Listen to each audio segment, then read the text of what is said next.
Om Shanti. Good morning.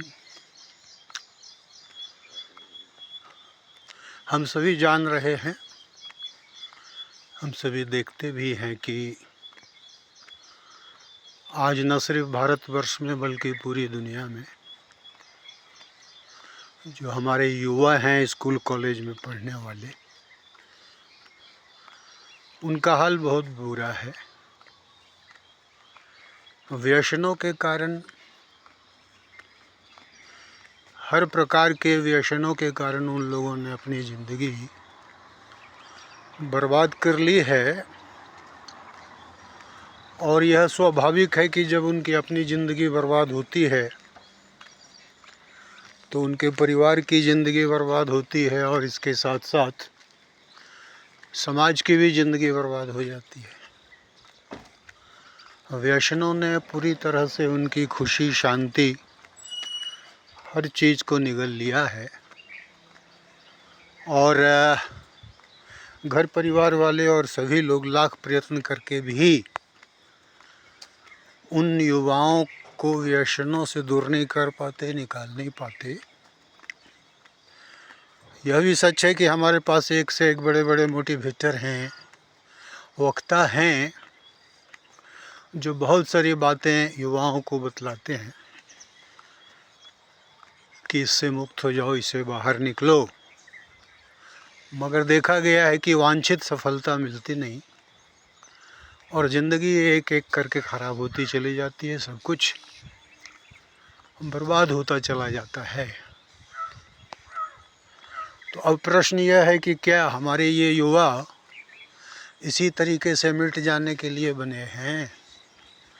क्या उनकी मुक्ति संभव नहीं है? क्या ऐसी कोई विधि संभव नहीं है कि वो अपने आप को इन व्यसनों से, बुराइयों से निकाल सकें, अपना जीवन श्रेष्ठ बना सकें, अपने परिवार को सुख दे सकें, अपने समाज के निर्माण में एक इम्पोर्टेंट रोल प्ले कर सकें? क्या मुक्ति का मार्ग नहीं है कुछ?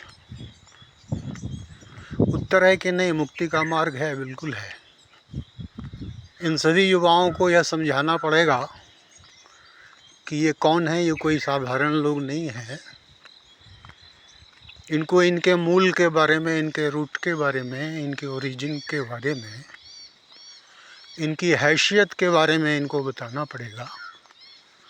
और जब ये अपनी हैसियत को समझ लेंगे तो फिर मेरा अनुमान ये है कि धीरे धीरे करके वे खुद को इन व्यसनों से बाहर निकाल पाएंगे, अपना जीवन संभाल लेंगे, घर परिवार की खुशियों को लौटा सकेंगे और समाज के निर्माण में भागीदार बन जाएंगे। और इनके मूल के बारे में भी भारत में कम से कम लोग तो जानते ही हैं कि हम सभी लोग, ये युवा भी, चाहे स्कूल कॉलेज में पढ़ने वाले, यूनिवर्सिटीज़ में पढ़ने वाले, बड़ी बड़ी कंपनी में, सरकारों में काम करने वाले, बड़े बड़े पदों पर बैठे ये युवा, ये सभी लोग, हम सभी दैवी कुल के लोग हैं। दुनिया में इसे ख़ानदान कह करके बताया जाता है कि मैं बहुत ऊंचे ख़ानदान से हूँ। मैं भी यही बताना चाह रहा हूँ कि हमारा ख़ानदान जो है वो दैवीय ख़ानदान है। हम देवी देवता कुल के लोग हैं। और इसका प्रमाण ये है कि हमने अपने घरों में देवी देवताओं की मूर्तियों को स्थापित किया हुआ है और उनकी पूजा करते हैं सब परिवार। सुबह शाम हम इन्हीं देवी देवताओं की, उनके चित्र पर माला चढ़ाते हैं, उनकी पूजा करते हैं। यहाँ पर एक बात ध्यान देने के योग्य है कि जो सनातन धर्म को मानने वाले लोग हैं, हिंदू लोग हैं, वे ऐसा करते हैं। बाकी के दुनिया के अलग धर्म वाले लोग ऐसा नहीं करते। वो अपने घरों में देवी देवताओं की मूर्तियाँ या उनके चित्र पर माला आदि नहीं डालते। सिर्फ सनातनी ऐसा करते हैं, हिंदू धर्म को मानने वाले लोग ऐसा करते हैं। तो हम ऐसा इसलिए करते हैं कि हम ये मानते हैं कि यही हमारे पूर्वज थे, यही हमारे माता पिता हैं, दादा हैं, हमारे रिश्तेदार हैं, आज से कई हज़ार साल पहले ये होके गए। इन्हीं के कुल में हमारा जन्म हुआ है। मगर पता नहीं कैसे कैसे करके सामाजिक माहौल की वजह से हमने अपने जीवन को व्यसनों से भर लिया है, दुर्गुणों से भर लिया है और स्वयं को बर्बाद कर दिया है। अब एक बार हमारे युवा अगर इन बातों पर ध्यान दें, इस पर गहराई से विचार करें, अपने रूट को समझें, अपने कुल को समझें, अपने मूल को समझ लें, तो उनको उस तरफ लौटने में बहुत आसानी होगी। तब वो, मेरा अंदाज़ा है कि अपने आप को बुराइयों से और व्यसनों से दूर करने के लिए प्रयत्न करने लग जाएंगे और वो उससे मुक्त भी हो जाएंगे। इसी संबंध को, इसी बात को थोड़ा और क्लियर करने के लिए एक छोटी सी कहानी मैं आपके सामने प्रस्तुत करता हूँ कि किसी राजा का औलाद बच्चा मेले में खो गया। राजा बहुत दुखी हो गए, बहुत खोजा गया मगर बच्चा मिला नहीं। राजा कलपते रहे, समय बीतता रहा और कुछ वर्षों के बाद अचानक वह बच्चा मिल गया। उस बच्चे की किसी खास चिन्ह की वजह से उसको पहचान लिया गया। उस बच्चे को बहुत बुरे हाल में देखा गया। अपने जीवन यापन के लिए वह भीख वगैरह मांगता था।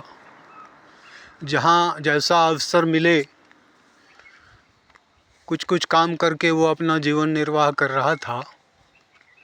अत्यंत मलिन अवस्था में था वह बच्चा, मगर जब उसे पहचान लिया गया और राजा के घर में लेकर के आया गया, उसको उसकी सच्चाई बताई गई कि वह राजकुमार है और इतने बड़े साम्राज्य का वही मालिक है।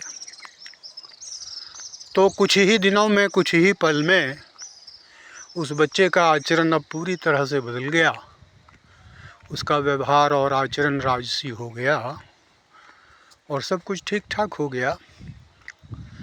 इस उदाहरण के आधार पर मैं सभी युवाओं से, देश के सभी युवाओं से, दुनिया के सभी युवाओं से यह अनुरोध करना चाहता हूँ कि वे भी अपनी इस असलियत को समझें और अपने कुल की मान मर्यादा का ख्याल करते हुए, अपने ओरिजिन को समझते हुए, अपने आचरण को उन्हीं देवी देवताओं के अनुरूप बनाने का प्रयत्न करें। अपना जीवन व्यसनों के पीछे बर्बाद कर देना ये उनको शोभा नहीं देता है। तो अगर वे अपना आचरण को श्रेष्ठ बनाएंगे तो अपनी उसी कुल की मर्यादा को आज भी कायम रख सकेंगे।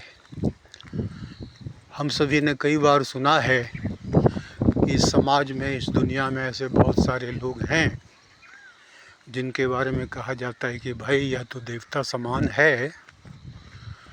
तो बड़ी अच्छी बात है। देवता समान कोई तब होता है जब वह पूज्य होता है, उसके आचरण श्रेष्ठ होते हैं, वह अपने आप को बुराइयों और दुर्गुणों से मुक्त रख पाता है। तो ऐसा तो वही कर पाएगा जो दैवी कुल का लोग है। तो हम सभी भारतवासी, सनातनी हिंदू दैवी कुल के लोग हैं। हमें इस बात पर गहराई से विचार करके अपने अंदर की बुराइयों को, कालिमा को धीरे धीरे करके समाप्त करना है, अपनी कुल की मर्यादा को कायम रखना है और अपने जीवन में देवत्व को भरना है। मुझे लगता है कि ये एक तरीका है जो उनको बहुत अधिक बल देगा अपने आप को व्यसनों से और बुराइयों से मुक्त रखने के लिए। यह सारी बातें मैंने आपके सामने प्रकट की है।